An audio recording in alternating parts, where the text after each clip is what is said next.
Bonjour, bonjour et bienvenue à cette édition des Monstres dans le placard invite. On a un invité très spécial aujourd'hui, en fait, Simon, que tu ne connais pas encore, Je vais apprendre à découvrir cet invité. qui va nous parler du fameux poisson évêque dont on voulait parler, en fait, dont on a parlé brièvement dans une des émissions passées. Donc, on a un biologiste marin qui en a déjà vu un, n'est-ce pas? Spectaculaire rencontre qu'on a. On a des clips vidéo de cette rencontre qui ont bien accepté de nous donner le spécialiste mondial de l'évêque marin. Et voilà, donc Jonathan Corot-Champagne, mais c'est une blague. Ah, tu l'as vendu trop Ah, vite! j'étais prête à faire mon accent maritime. Pour vrai, on peut si tu veux. Ouais, je sais pas, là, j'aurais dû faire, ouais, mais c'est monsieur, tu sais, de bateau, puis on partait des fois, puis l'Albert, puis là, le poisson, il popait, puis on disait, hey, c'est le poisson, ça. Eh bien, c'est fascinant. On se C'est reparle la fascinant. prochaine. Donc, on fait tous les trois de l'improvisation, c'est ça que ça prouve, et on se trouvait drôle de Surtout faire une... que Oui, vas-y, Surtout, Simon. surtout que c'est l'émission du 1er avril, mais c'est vraiment pas du poisson évêque qu'on va vous parler cette fois-ci. En fait, Sabrina présente. Ben, en Ou fait, laisse-le se présenter ou quelque chose. oui, c'est ça. Avant de parler du sujet en question, ben, Jonathan, j'aimerais ça que tu nous parles un peu de toi. Tu viens de où? Yes. Pourquoi tu es ici aujourd'hui? Bon, ben, écoutez, ça me fait vraiment plaisir d'être à votre émission. Je l'aime beaucoup, sans vouloir être partisan. Et pour ma part, ben, je viens vous parler aujourd'hui du golem, mais d'un point de vue de la robotique et de l'intelligence artificielle. Et je suis qui? Ben, c'est drôle parce qu'en fait, moi, je suis étudiant pour devenir ingénieur forestier. Alors, vous allez demander quel est le rapport avec l'intelligence artificielle. Il n'y en a pas. Mais j'ai suivi un cours, en fait, il faut choisir un cours hors bac dans son cursus. Puis j'ai pris un cours de philosophie, intelligence artificielle et éthique parce que j'adore ça, l'intelligence artificielle, j'adore la philosophie. Je me suis dit, tiens, donc, c'est intéressant. And it blew my mind. Et aujourd'hui, j'aimerais ça vous parler des connaissances que j'ai appris là-dedans. On a appris, mettons, qu'est-ce qu'un robot, où est-ce qu'on est rendu avec l'intelligence artificielle. Puis c'est vraiment fascinant. Aujourd'hui, c'est ça que je viens vous partager. Et je vais te poser, je vais ouvrir l'entrevue en te posant la question qu'on se pose mutuellement quand on parle d'un monstre. Tu dis que tu as choisi ce cours-là, mais qu'est-ce que ça évoque pour toi, robotique et intelligence artificielle? Ah ouais, c'est ça. Ben, c'est Hmm. parce que, tu sais, dans le fond, dans l'intelligence artificielle, la robotique passe vraiment par l'intelligence artificielle. Parce qu'un robot peut pas vraiment, a besoin de l'intelligence artificielle pour se mouvoir, peut besoin d'intelligence artificielle pour réagir, sinon c'est juste une machine, en fait. Et moi, ce qui me fascine dans cette idée-là, c'est que c'est vraiment c'est le début de la conscience.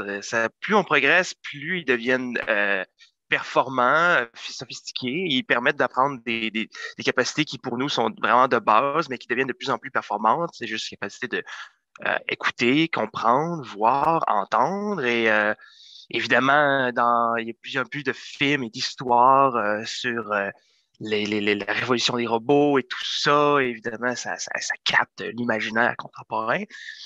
Mais comme je vais l'expliquer plus tard, c'est quand même fascinant de voir les autres cultures, qu'est-ce qu'ils en pensent. Mais moi, c'est ça qui m'intéresse, de voir ce qu'on était rendu. Puis j'ai vraiment été content de prendre ce cours-là parce que, comme j'espère vous en parler, on est vraiment rendu on est rendu loin dans l'intelligence artificielle, puis les choses qu'on est rendu à faire sont quand même assez intéressantes. Fait que c'est ça qui m'intéresse, moi, de ce monstre-là en tant que tel. Très bien, très bien. Good, good, good. Ben, on va se lancer d'abord. Euh, Nous, on a déjà parlé à l'émission du golem en tant que création de l'humain, transformation de la matière non vivante en un être comparable à l'humain. Puis je pense, avec la robotique, ben, l'intelligence artificielle, oui, mais vraiment avec la robotique, parce que le robot, on en a parlé dans l'émission, c'est un terme qui vient de Prague, c'est un terme qui vient de la République tchèque. L'auteur de ce terme-là connaissait lui-même l'image du golem, qui est très populaire justement à Prague. Euh, et je pense qu'on a toujours eu cette fascination-là pour les choses qui ont une apparence humaine et qui nous rappellent nous. Et pourquoi tu penses, toi, qu'on s'en va? Parce qu'on a de l'intelligence artificielle déjà dans nos devices, dans nos téléphones, nos ordinateurs, mais on semble vraiment déterminé à essayer de faire quelque chose qui a de l'air d'un être humain, à la fois mentalement et physiquement. Pourquoi tu penses qu'on s'en va qu'on tend vers ça? Il y a plusieurs réponses à cette question-là. Il y a bon, les spécialistes en intelligence artificielle, en robotique, en fait, c'est les Japonais. Puis les Suis-je Japonais, surpris? Non, pas vraiment Non. surpris. non, exact. Hein. C'est intéressant de savoir pourquoi, mais on y viendra plus tard. Les spécialistes, c'est vraiment les Japonais. Puis les Japonais, en fait, sont, je pense que la raison pourquoi ils développent à ce point-là la robotique, c'est parce qu'ils sont face à un problème que toutes les sociétés du Nord font, c'est qu'on n'a pas assez de gens pour remplacer les personnes qui vont à la retraite. Dans le fond, on a une société déclinante. Là. Et ils ont besoin, on a une pénurie de main-d'œuvre et on le voit ici, mais le Japon aussi. Sauf que le Japon, ils sont pas très friands en matière d'immigration. Donc, ils cherchent à remplacer ces emplois-là manquants par la robotique. Et aussi, les Japonais ont un rapport différent de la robotique que nous. Ils voient les robots comme étant des amis, des serviteurs. Donc, ils sont vraiment à l'aise de mettre des robots dans des fonctions que nous, on trouverait un peu étranges. Oui, par Comme ailleurs, exemple, il y en a pas mal. Tu sais, je pense à juste les restaurants maintenant. Tu n'as même plus de serveurs dans certains restaurants. Tu ouais, commandes, puis c'est un robot qui vient te servir. C'est assez. Pour ouais, nous, c'est ici, un ce peu serait. une autre planète, là, mais. Mais je pense que le plus troublant que j'ai vu, c'était que dans un temple bouddhiste, ils ont essayé de mettre un robot à la place d'un, je veux dire prêtre, là, mais je pense pas que c'est ça Un le nom, là, mais en moine. tout cas, un Un moine, c'est ça. moine? Ils ont mis un robot à la place d'un moine. Et le truc, c'est que il a pas l'air humain du tout. Là. Il y a juste une face humaine, il y a un corps humain, mais le reste, c'est des fils et tout ça. On le voit que c'est un robot, là. Puis les gens, puis il est là, puis il prêche le sermon, là, puis là, j'utilise des termes que je ne sais pas du tout, donc je vais me garder une petite gêne. Là.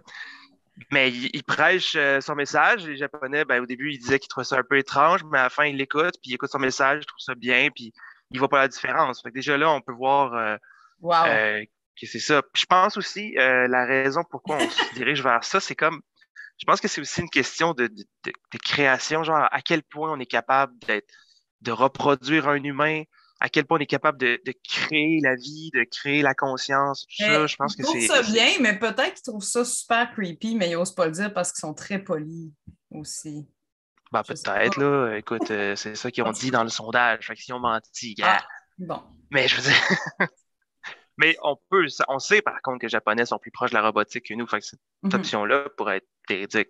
C'est pas la seule instance qu'ils utilisent de robotique. Euh, une autre instance assez intéressante, c'est en fait le champion de la robotique là-bas, c'est Hiroshi Ishiguro. Puis là, j'ai pris son nom en note pour pas être sûr de pas le mal le prononcer. Bien joué. Super. Merci. Et donc, M. Ishiguro est vraiment le pro de la robotique là-bas, et même qu'il a créé des robots qui lui ressemblent vraiment énormément avec la peau, les styles, tout ça, avec des Wow. systèmes pour reproduire le non-verbal.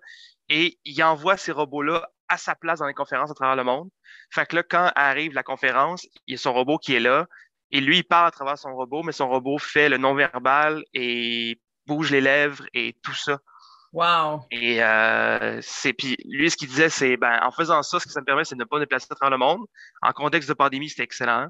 Mais c'est aussi que moi, je deviens plus vieux, mais mes robots, eux, ne vieillissent pas, ce qui est quand même assez fascinant et troublant comme phrase. C'est vrai, hein? Mm. Puis, Ça donne une espèce d'aspect quête de l'immortalité à ça. Tu parlais que c'est comme notre Ouais, volonté ouais, ouais. de reproduire l'humain, le vivant. C'est littéralement la motivation du C'est docteur carrément. Frankenstein. Oui, c'est ça, c'est ouais, s'assurer une pérennité physique, si on veut. Oui, c'est bizarre.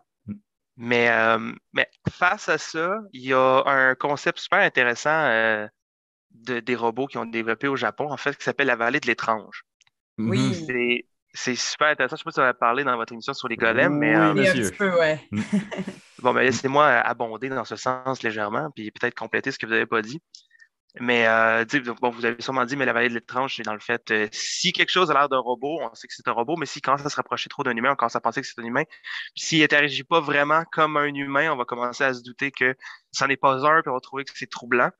Mhm. Ben, au Japon, ils essaient de créer des robots plus réels, le plus réel possible. Mais c'est là qu'on vient que c'est vraiment complexe parce ils doivent trouver une matière qui est de la peau sans être de la peau. Ils doivent la rendre humide sans la rendre humide vraiment. Et puis, ils doivent faire en sorte que le robot est capable de faire tous ces gestes non-verbals que nous, on ferait. Quand même, non-verbal, c'est quand même 75% de la communication. Donc, c'est pas rien, là. Et tout ça, c'est fou, là. C'est genre bouger un peu les sourcils, le nez, la bouche, le coin, tout ça prend des systèmes qui ont besoin un paquet d'informatique pour être capable de gérer. Puis des fois, ils se ramassent qu'ils sont comme bon, on va faire la tête un petit peu plus grosse, mais les gens s'en rendent compte, ou les doigts un petit peu plus longs, puis les gens s'en rendent compte, puis ils ont peur. En tout cas. Moi, C'est fou pareil, hein. moi, déjà que tu me parles du moine qui était essentiellement un torse humain avec des fils, puis que éventuellement le monde se sont comme acclimatés, moi, ça me dit que peut-être que la vallée de l'étrange est en mouvance, puis que bientôt, ça pourrait devenir quelque chose qui est beaucoup plus accepté et normal. Ouais, sauf que le truc de la vallée de l'étrange, il faut vraiment que ce soit comme on sache pas que ce soit un humain, puis qu'on se dise, hey, tiens, cet humain-là agit de façon étrange. Tandis que dans le cas du moine, on le voit que c'est un robot parce que sa base est un robot. C'est quelque chose de peut-être un peu plus rassurant dans le sens où tu vois la limite de la ressemblance. Ouais. Mais là, ce qu'on pourrait penser, par contre, qui pourrait s'en aller déplacer cette limite-là, c'est déjà, il faut dire, dans la culture occidentale que nous, on a comme une vision que les robots, dans le fond, c'est comme un peu dangereux parce qu'ils pourraient nous remplacer, pourraient nous détruire. C'est tout le temps l'image Sont que virés la contre nous. robotique. Ouais, exactement. Tu sais, dans tous les films, genre 2001 Odyssée d'espace, Terminator, La Matrice, les robots sont tout le temps comme sur le point de nous détruire ou genre de quoi que ce soit. Puis aussitôt qu'on voit un robot faire quelque chose de fantastique, merveilleux, genre mettons battre le champion d'échecs le monde des échecs, on se dit oh, ils s'en viennent, ils s'en viennent. Puis c'est ça qu'on a peur. Tandis qu'au Japon, ils ont l'image que les robots sont plutôt des amis, des alliés tout le temps. Des Puis, protecteurs, un peu plus. ouais, en tant que tel. Puis je pense que, ben, ce que je lisais, Sabrina va pas me reprendre là-dessus si je me bourre. Mais dans le fond, c'est que nous, on a une fondation chrétienne. Puis dans l'invention chrétienne, c'est que Dieu a créé l'univers, a créé tous les êtres vivants, et sinon on en crée un, c'est comme si on s'élevait au-dessus de Dieu, qui est bad. Mais dans Ben la ouais. région orientale, eux, ben, dans leur religion, tu sais, c'est normal de penser que tous les êtres ont un esprit, qu'il y ait comme un âme derrière ça, ou quoi que ce soit. Tu sais, dans le fond, je sais que vous avez fait une émission sur les yokai, ça revient un peu à ça. Fait que si vous créez un robot, dans le fond, c'est pas comme si vous avez créé, vous êtes élevé au-dessus d'un dieu, c'est comme si vous avez créé un être de plus. Tu sais, fait que C'est ça, pourquoi c'est ne plus accepté pourrait-il. de jouer aux créateurs dans leur façon de penser à eux que nous, dans notre côté catholique chrétien, en tout cas. Ouais, exactement. Sauf que Ouais. nous, de notre côté, on commence à implanter des robots pour aider les gens. Puis c'est là que ça commence à aider parce que ce qu'on se rend compte, c'est que si on utilise la robotique, puis par là, j'entends robot, tout ce qui est capable d'interagir avec toi. Là. Fait que si un chatbot pourrait être un robot. Tu Un, écris un un- chatbot, il te répond, c'est un robot, même s'il n'y a pas de corps. un Roomba, c'est un robot? Un Roomba, ben oui. Un Roomba est un robot. Ben oui, parce qu'il scanne la pièce pour pas se pogner dans tout en faisant Oui, la puis pieuse. ça, En tout ça a l'air de rien, mais ça implique qu'il est capable d'évaluer son environnement, d'interagir puis de s'adapter. C'est quand même une certaine intelligence. Mais Tu sais, une dans le... calculatrice, là, c'est limité, là, mais c'est un robot pareil. dans l'exemple Moi, que je dirais pas tu... dire que c'est un robot, là, mais en tout cas. Dans l'exemple que tu nous donnais, par contre, c'était vraiment le créateur qui se transmettait à travers son robot. Son robot était un pantin. C'était pas une intelligence artificielle. Mais dans plusieurs cas, et puis ce dont on parle essentiellement aujourd'hui, c'est vraiment l'émergence d'une intelligence générale, une intelligence même supérieure générale, qui serait en train d'émerger ou qu'on cherche à recréer, même si vraiment beaucoup de gens se sont prononcés sur le fait que ça pourrait être extrêmement dangereux pour la race humaine. Et moi, personnellement, c'est quelque chose qui me fait complètement freaker. C'est de tous les Normal. monstres qu'on parle. C'est normal, je pense que oui. Là. On a tous peur d'être Mais dépassés par une intelligence artificielle qui se mettrait à apprendre de nos habitudes puis qui pourrait nous contrôler après. Je pense que c'est un. Mais en même temps, le cinéma nous a tellement influencés à se méfier que c'est certain que c'est. Voilà. Et moi, je veux savoir, c'est quoi ton point de vue sur le développement de ça? Comment tu te sens par ah, rapport à voilà. l'émergence de ça? Je suis vraiment content que tu en parles parce que j'ai un point là-dessus. Moi aussi, quand je commençais à lire sur mon cours, je commençais à bad tripper ma vie, puis avec raison. Mais je vais vous amener des points qui sont vraiment intéressants. En fait, bon, déjà, il faut savoir que, sans vouloir aller deep dans ce qui s'est passé, mais dernièrement, on a développé une technologie qui s'appelle le deep learning, Mhm. qui est vraiment très intéressante. Parce que ce que ça fait, en fait, c'est que tu sais, toutes les machines marchent sur un algorithme qui dit fais ci ou fais ça. C'est comme une tâche. Tu sais, l'espèce de truc genre de OK, ta machine ne marche pas. T'as-tu essayé ça? Oui, non, non, essaye ça. Ça, c'est un algorithme, dans le fond. Ouais. Ouais. Puis les machines marchent comme ça. Le deep learning, ça a été fait de façon à ce que c'est comme des neurones informatiques, dans le fond. Puis quand on dit à un robot, hey, fais ça la prochaine fois, il va renforcer cette PAF-là, comme nos Ouais. neurones à nous. Si je Mhm. mets ma main sur le four, ça va renforcer la neurone qui dit, hey, mets pas ta main dessus, tu vas te brûler. Fait que là, je le ferai plus. Puis les robots, maintenant, le deep learning marche comme ça. C'est pas toutes les AI qui marchent comme ça, parce que le deep learning, ça prend beaucoup d'énergie. Beaucoup d'AI n'ont pas besoin de ça. Ta calculatrice est un AI en tant que tel, si je peux dire, mais pas de deep learning par tout. Mais certains en ont. Puis ça, ce que ça permet, c'est que ça permet d'apprendre des choses, ça permet d'évoluer. Donc, quand on dit les robots qui apprennent des choses, c'est avec du deep learning. Fait que tu pourrais dire à un robot, hey, je m'appelle Jonathan, je viens du Québec, d'où est-ce que je viens, puis je m'attends à ce qu'il s'en souvienne. Ça, c'est du deep learning. Donc, depuis qu'on a développé ça, on a développé un paquet d'affaires vraiment intéressantes. C'est avec ça qu'on a pu développer, genre, le fait que les robots voient, le fait qu'ils reconnaissent des visages, le fait qu'ils puissent prendre des décisions, qu'ils puissent s'apprendre entre eux, qu'ils puissent s'enseigner entre eux. Et ça, c'est fréquent en tant que tel, mais ils peuvent le faire maintenant.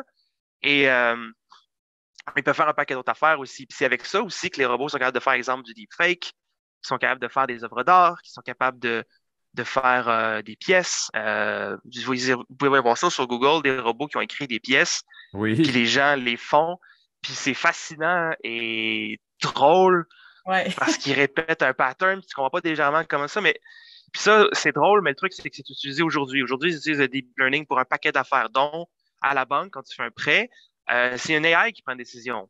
Puis ça va selon le deep learning. Enfin bref. Là, on se demandait, est-ce qu'ils vont nous tuer? Oui, bonne question. Et donc, Mais attends, mais attends, excuse-moi, c'est parce que tu parlais d'algorithme, puis à la banque, je sais qu'il y a des tendances et que tu es désavantagé pour plein de ouais, choses, puis ça, c'est le robot qui décide. ouais, Peux-tu ça, juste ça nous rentre dans les dire à questions. quel point c'est pas encore juste? OK, Juste, là, on rentre dans les problèmes éthiques, en fait. ouais. Mais c'est que en ce moment, ce qui arrive, c'est que ben, on a un essor technologique extrêmement grand. Puis, mais évidemment, la technologie est beaucoup plus rapide que les questions philosophiques et éthiques qu'on se pose. Et là, ce qui arrive, c'est qu'on cherche à remplacer des personnes qui peuvent faire des tâches qui sont répétitives et monotones par des AI. Exemple comme accepter des prêts ou non. Puis, ce qu'une personne ferait quand elle accepte un prêt ou non, c'est qu'elle regarde ton antécédent, elle regarde tes trucs, puis elle se demande est-ce que j'ai des chances de faire est-ce que je vais perdre de l'argent, oui ou non, puis elle fait une décision selon ça. Mais un AI peut faire ça. Fait qu'on essaie de remplacer un AI par ça. Sauf que le truc, c'est que pour qu'une AI fasse ça, il faut qu'elle regarde les dossiers d'avant, il faut qu'elle regarde les décisions d'avant. Et dans les décisions d'avant, il y avait du sexisme et il y avait du racisme. Et ces symptômes-là sont impliqués maintenant dans les AI, parce que les personnes qui font des AI ne sont pas des philosophes de l'éthique, ce sont des informaticiens, ce sont des scientifiques, et qui veulent que leur produit fonctionne. Et ils se rendent compte, oui, le produit fonctionne. Et ce qu'on s'est rendu compte, c'est que dans certaines banques, à un moment donné, deux personnes avaient un compte conjoint. Okay? Ils ont le même revenu parce qu'ils ont le même compte et tout ça. Et l'homme a fait une demande et ça a été accepté, et la femme a fait une demande et ça a été refusé. Et ils se sont demandé, mais pourquoi ils ont les mêmes fonds? Et la raison pourquoi ça a été refusé, c'est parce que l'une était une femme. Et ça, c'est parce que dans le C'est quand même système, il y grave. avait quelque chose qui rentrait comme quoi, ben, une femme a moins de score qu'un homme. Et ça, c'est pas juste dans les banques, c'est dans un paquet de systèmes qui utilisent l'AI pour faire des décisions. La police utilise l'AI pour faire des décisions dans certaines villes. Ils se sont rendus compte que ça faisait en sorte que C'est vraiment l'AI, biaisé en ce moment, là. C'est ça. ouais, c'est On est encore biaisé. loin de décisions justes On de est la part vraiment loin de de la l'AI. perfection, mais le truc, Ouais. c'est que ça évolue extrêmement vite. Mm. Puis on utilise ces systèmes-là maintenant. Là. Donc, Puis si je comprends bien, ça veut dire que le réseau neural, l'apprentissage, le deep learning, dans le fond, reproduit les schèmes qui sont déjà en place par sa propre expérience, par ce qui se capte du monde, dans le fond. ouais, exact, parce que c'est comme ça que ça fonctionne. Le deep learning, c'est qu'on lui dit, mettons, OK, je veux que tu apprennes à reconnaître un chat. Il va regarder une image, il va dire, bon, ben, ça, c'est un chat, puis il va le classer dans un extrait. Ça, c'est tous des chats.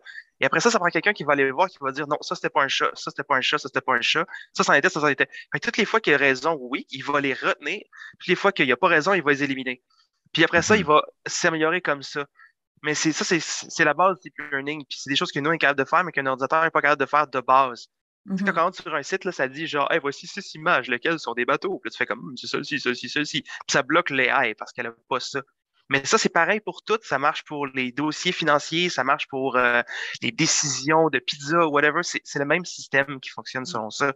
Puis évidemment, c'est plus complexe pour des dossiers financiers que reconnaître un chat, là. Mais c'est la base. C'est comme ça que ça fonctionne. Donc, ça prend prend quelqu'un qui dit, hey, ça, c'est pas correct, ça, c'est pas correct. Mais l'affaire, c'est qu'une fois que le robot est capable de dire qu'est-ce qui est correct, qu'est-ce qui est pas correct, puis qui est vraiment rendu bon, ben là, t'as plus besoin de toi, là. Il prend d'autres robots, puis il l'enseigne à eux autres. Puis là, eux autres l'apprennent. Puis là, je vais remonter ton angoisse parce que tu vas dire, oh mon Dieu, ils vont nous tuer. Et on arrive. On était rendu là. Excusez, merci pour la parenthèse. Okay, parfait. Ben, je veux vraiment m'en aller là-dessus parce que si je vous laisse m'en aller sur mon point, vos auditeurs vont être pris d'angoisse terrible. Et c'est compréhensible. Donc, il y a un terme qu'on appelle la superintelligence et ce que j'aime beaucoup, la singularité technologique. Mm-hmm. En fait, la superintelligence, c'est que les robots vont être plus intelligents que nous sur bien des points. Et la singularité technologique, c'est ce point critique où est-ce que les robots vont nous avoir dépassés sur tous les points. Et à ce moment-là, ils n'ont plus besoin de nous. Et donc, va se passer. C'est pas le point, selon Roy Kurzweil, c'est pas le point où ils deviennent capables de s'améliorer mieux qu'un humain pourrait les améliorer. Yes. Ils n'ont plus besoin de nous du tout, là. Ouais. Et là, c'est ça. Puis même Stephen Hawking disait que j'en devrais vraiment s'inquiéter parce que les AI pourraient genre détruire l'humanité. Puis si on regarde ça d'un point de vue... Ça fait peur. Quand ce gars-là dit ça, me semble qu'on... Quand Stephen Hawking s'arrête pour dire genre les AI vont nous détruire, on est question de se poser, on est en droit de se poser des questions. Ouais. Puis à ce moment-là, c'est sûr qu'on serait terrifié. Sauf que ce qu'il ne faut pas oublier, c'est que les robots en tant que tels, puis les AI, quand on regarde un AI nous battre dans un système, exemple, quoi que ce soit, genre nous battre aux échecs, par exemple. Système de base, ils sont rendus beaucoup plus puissants que ça, mais nous battre aux échecs. Ce qu'on se dit, c'est, oh mon Dieu, ils sont plus intelligents que nous. Sauf que ces robots-là, ces AI-là, ont besoin d'un paquet de systèmes, puis ont besoin d'un paquet de mémoire, puis de cossins électroniques et informatiques pour fonctionner. Et lorsqu'ils sont faits pour une tâche spécifique, ils sont extrêmement forts pour faire cette tâche-là, meilleurs qu'un humain, c'est certain. Sauf qu'il y a un paquet d'autres trucs que nous, on a acquis de base que eux sont incapables de faire. Puis c'est parce que notre cerveau à nous est le résultat de millions d'années d'évolution. Donc, des trucs aussi simples que genre regarder dehors, voir la température, voir « Ah, il neige, je vais être mouillé », les AI ne seraient peut-être pas capables de faire ça. Puis, en ce moment, c'est extrêmement dur pour une AI de se mouvoir comme il faut. Tu sais, on voit, je sais pas, vous avez sûrement vu ça sur Internet, mais des vidéos de chiens robots qui courent, puis là, t'es comme, oh mon Dieu, imagine ça de courir après. Mais ce qu'ils disent pas, c'est que ces robots-là sont faits pour marcher dans un certain, dans un certain terrain. Un environnement très, très, très précis. Puis là, si tu mettais ce robot-là dans la slush qu'il y a ce matin à Québec, il tombe. Ils sont pas capables. C'est juste ici, là, fait que on est vraiment pas rendu au moment. Je pense que ce qui fait surtout peur, du moins pour ma part, c'est que je pense que les intelligences artificielles ont plus de mémoire, plus de capacité de retenir des choses que nous. Je pense que c'est plus ça qui va créer cette fausse idée-là. Oui, ça, c'est une fausse idée, en fait. C'est faux. Mm-hmm. C'est faux parce qu'on a l'impression, quand on regarde un AI, qui est plus intelligente que nous pour ça. Puis c'est faux, en fait. Parce que pour reconnaître toutes ces affaires-là de genre, mettons, faire le réseau neuronal que je parlais plus tôt, ça prend de la mémoire. Il faut qu'ils se souviennent de ça puis qu'ils fassent le truc. Puis en ce moment, on est limité par notre technologie, OK? Si ça peut vous rassurer, là, ça ne vous rassurera pas pour les 50 prochaines années, mais ça peut vous rassurer pour le moment. On est limité par notre technologie, OK? En ce moment, le plus gros disque dur qu'on est capable de faire fait environ 100 téraoctets. Puis pour ceux qui ne sont pas vraiment connaisseurs, 1 gigaoctet, c'est 1000 megs. Puis, comment je pourrais dire ça? Ça commence avec un octet. Quand tu en as 1000, ça commence avec kilo, un octet. Ensuite un méga, ensuite un giga, puis ensuite un téra. C'est ça. Donc, c'est ça. Ça commence avec un octet, après ça va un mégaoctet, après ça va un gigaoctet. Puis un gigaoctet, c'est représenté à, je sais pas moi, mettons le premier jeu de Mario Bros est à environ, je sais pas moi, une vingtaine de mégaoctets. Puis maintenant, les films de Marvel... Le premier Mario Bros, il tient sur une disquette 1.4. Il est même pas Ouais, un c'est meg, le vrai. premier jeu Mario Ah, Bros. voilà, c'est même pas un mégaoctet. Puis aujourd'hui, les films de Marvel font peut-être, si on décharge sur notre ordinateur, puis pour moi, peut-être 5 gigaoctets. Mhm. Ça vous donne une idée, à peu près. Et donc, après ça, on a un téraoctet qui est 1000 gigaoctets. Et le plus gros disque dur qu'on a fait 100 téraoctets. Ce qui Mhm. est énorme, là. Moi, j'ai un disque dur de 1 téraoctet, puis j'ai pas fini de le remplir, là. Puis le cerveau humain est un petaoctet. Ça, c'est 1000 téraoctets. Wow. Fait que le cerveau humain est capable de retenir largement plus qu'une intelligence artificielle est capable. Fait que pour qu'une intelligence artificielle soit capable de faire tout ce qu'un humain soit capable de faire, il faut qu'on connecte 100, moi je me fous dans mes mathématiques, mais à peu près 100 disques durs les plus performants qu'on a ensemble. Et en plus, il faut qu'elle soit capable d'avoir toute la mémoire pour rouler ça. Et en plus, il faut qu'il y ait les systèmes pour refroidir ça parce que ce qui tue l'informatique, c'est la chaleur. Ce qui fait Oui. travailler l'informatique, c'est la chaleur. Et tout ça ensemble, ça prend énormément d'énergie. Fait que ça prend une grosse salle pour faire runner ça. Fait que, en ce moment, l'intelligence artificielle est loin d'être rendue à nous dépasser parce qu'ils n'ont simplement pas la capacité de le faire. Peut-être que dans le futur, ils vont avoir la capacité de le faire, mais peut-être que dans le futur, la Terre va exploser. Là. Fait que, tu sais, oui, on peut garder cette angoisse-là existentielle. Merci de nous rassurer. Non, ben, je veux dire, je suis en foresterie, je peux vous faire peur, moi. Non, c'est pas vrai. Mais je veux dire, oui, il y a une inquiétude par rapport à ça, puis l'inquiétude, là, sur papier, ça fonctionne, mais sur papier aussi, un avion pourrait s'écraser sur ta maison, là, tu sais, puis c'est pas une raison d'avoir peur de l'aviation pour autant, c'est que ce problème-là, en tant que tel, aussi fascinant puisse être, est pas vraiment réaliste en ce moment. Surtout quand on pense qu'en ce moment, les intelligences artificielles font des décisions bancaires, font des décisions pour aider la police, que les intelligences artificielles en ce moment sont utilisées pour aider les personnes à se sentir mieux, que les gens sont utilisés comme amis. Il y a de la robotique sexuelle qui commence à se développer. Oh, On est rendu beaucoup plus loin que c'est ça, assez- là. ouais, on est rendu vraiment très loin. Simon, tu as la main levée. Écoute, c'est parce que c'est ça. Oui, ben, on a parlé beaucoup, puis honnêtement, je me retiens à deux mains de ne pas continuer dans le champ des affaires qui sont angoissantes. Mais il y a l'autre pendant que j'aimerais qu'on en aborde, parce que ça recoupe ça aussi un peu le thème du golem, dont on a parlé au début de cette entrevue-là, c'est l'espèce de thème de il y a la peur de l'intelligence artificielle, il y a la peur du robot, mais il y a aussi l'espèce de promesse incroyable d'immortalité, de on va tous se télécharger nos esprits dans des ordinateurs, on n'a plus besoin des corps physiques. Le robot va faire tout ce qu'on fait, mais mieux, puis on va pouvoir habiter dans un corps de robot puis faire être des surêtres. Il y a cet autre aspect-là qui existe, l'espèce de post-humanité, dans le fond. Sinon, le côté très prothèse, les prothèses robotiques, il y a tellement juste ça, là, il y a de quoi de super chouette dans l'évolution de la santé. Il y a tellement de. Il y a quand même plein d'aspects positifs, au moins. Ouais. Et là, vous voulez que Ben, en fait, j'abonde dans ce sens-là. en fait, on a parlé de l'aspect terrifiant, mais il y a l'aspect Positif. pas positif, Positif. j'allais dire merveilleux, parce que je pense qu'il est tout aussi pété que le premier, moi, mais il y a l'aspect post-humain. Mhm. L'humain devenu plus que l'humain, l'espèce d'aspect super-héros de ça. Est-ce que tu Ben, as abordé? pour ce qui est de tout ce qui est robotique, mettons les membres robotiques, ça, c'est plus dans la médecine. J'ai pas d'informations là-dessus. Mais ça, ce que je peux dire, par contre, c'est que de plus en plus, on intègre la robotique pour nous aider en tant qu'outil et aide dans nos décisions. Puis la robotique devient de plus en plus euh, devient un partner dans notre vie. Puis au fur et à mesure qu'on s'en va, c'est sûr que la robotique et l'intelligence artificielle va être de plus en plus présente. Même qu'en ce moment, ils parlent d'une quatrième révolution industrielle parce que ce que la robotique et l'intelligence artificielle permet de faire est à ce niveau-là. Ils remplacent des emplois par des robots afin que les gens qui font ces emplois-là ben, se spécialisent pour faire autre chose. Bon, en tout cas, bref.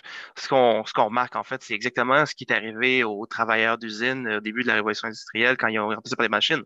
C'est la même chose qui est en train d'arriver, sauf que maintenant, ils veulent remplacer les camionneurs par des robots sur les machines. Les personnes sur les ports les remplacent les personnes sur les ports qui manient les grues font ça. Donc, est-ce que, juste pour finir, est-ce qu'on s'en va vers ça? Moi, je dirais que oui, mais on est vraiment tôt pour parler de transférer son être dans un robot, là. Là, ta main levée, Simon, je peux la voir parce que maintenant, je vois ton visage. j'ai... Il y a ceux qui sont intéressés à savoir, il y a un quiz que BBC One a publié sur Internet, c'est Will I be replaced by a robot? Et vous pouvez rentrer sur le site votre profession et voir quel pourcentage de chances vous avez d'être remplacé par un robot dans les 20 prochaines années. Aïe, aïe!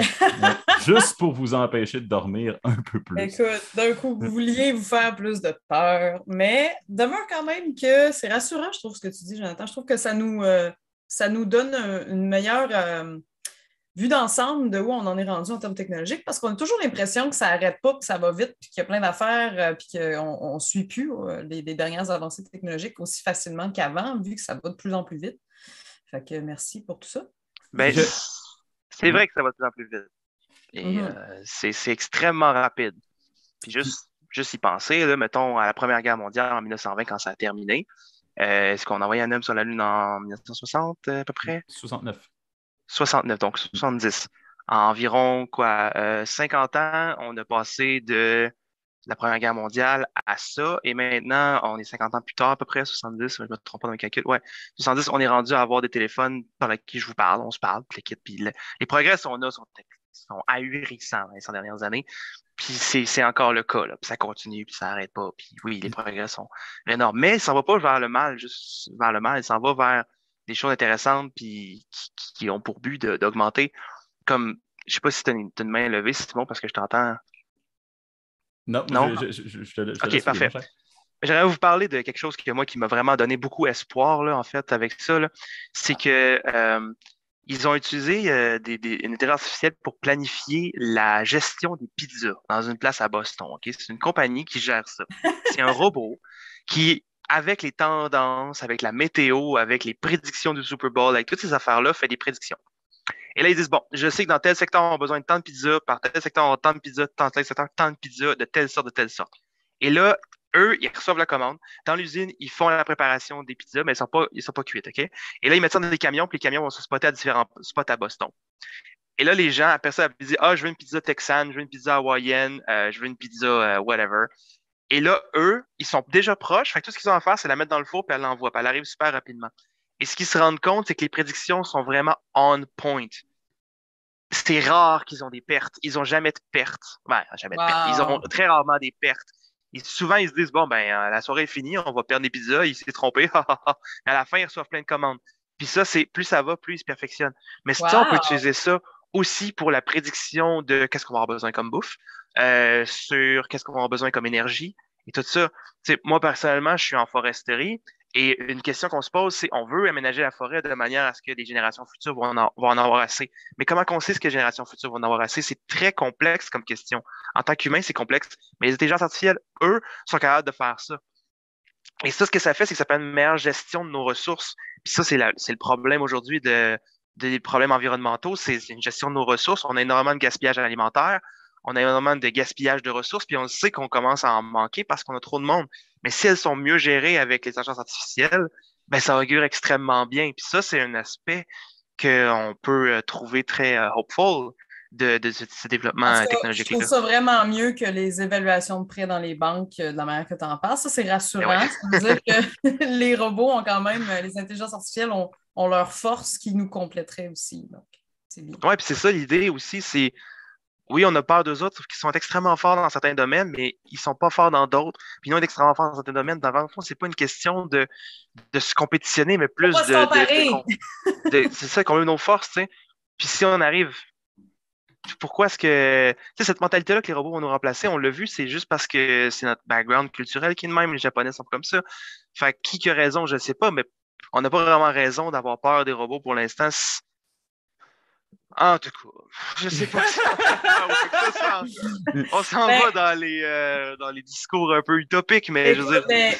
Merci, Jonathan. Je trouve que c'est super complet. Ça nous aide vraiment. Je pense que ce cours-là t'a servi, mais merci de le partager avec nous et avec les auditeurs. Je crois que ça rassure d'une part, puis ça nous montre aussi qu'on ne connaît pas tout. Puis c'est facile de partir dans les fabulations. Puis c'est de voir le verre à moitié plein ou à moitié vide. Je crois que pour l'instant, c'est du cas par cas aussi. Là. Et pour Pour terminer, moi, ma dernière question, c'est, là, tu nous parles de l'intelligence artificielle, mais si tu pouvais comprimer le plus possible quelque chose que tu voudrais que les gens retiennent de l'intelligence artificielle, ben, du robot, de l'intelligence artificielle, et quelque chose que tu voudrais qu'ils oublient. Genre, c'est quoi qui est bon de garder, puis c'est quoi qui serait bien de laisser derrière? Ouh, c'est bon, ça. OK, je pense que ce qui est bon de garder déjà, c'est que l'intelligence artificielle en ce moment fait partie de nos vies, puis ça va juste augmenter. Puis c'est ça, l'intelligence artificielle fait partie de nos vies, puis ça va juste aller en augmentant, puis en devenant de plus en plus présent. Mais une chose qu'il faut oublier, c'est qu'il faut arrêter d'avoir peur du robot, il faut arrêter d'avoir peur de l'intelligence artificielle.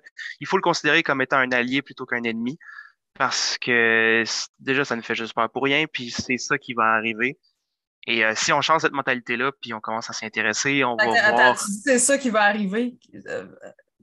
Si je fais point à mon point d'avant, je disais que l'intelligence artificielle va être de plus en plus présent dans nos vies. Oui. Il va être présent sous forme Parce que d'allié. là, tu as dit qu'il faut arrêter de le considérer comme un ennemi, c'est ça qui va arriver. C'est wow! J'ai mal dit mon dernier speech. Ok, parfait. Je vais résumer ça. Robot's friend. Et voilà. Les robots sont nos amis. OK. Super. Le robot est un ami. Et sur ça, j'enlève mon masque cybernétique. Révèle que tu étais un ambassadeur. Un robot! J'étais une calculatrice. Yes. Et merci beaucoup, Jonathan. Merci. Ça m'a fait plaisir de voir votre émission. Merci beaucoup à vous. Ben écoute, au plaisir. Merci d'avoir été avec nous puis de nous avoir partagé tout ça. Et ben voilà. Yes!